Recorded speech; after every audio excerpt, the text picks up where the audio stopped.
har fundet? Jeg har fundet æren. Den sidder og knæver. Lige heroppe på hænden. Se. Hvor er han? Hen og pege.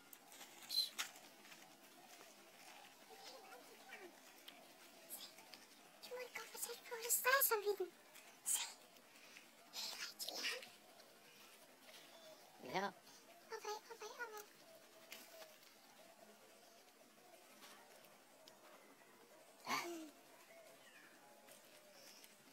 Der er han.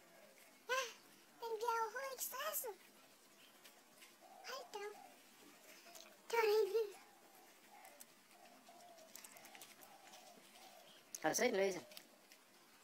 Ja, må jeg prøve at digge med den? Den bliver stresset.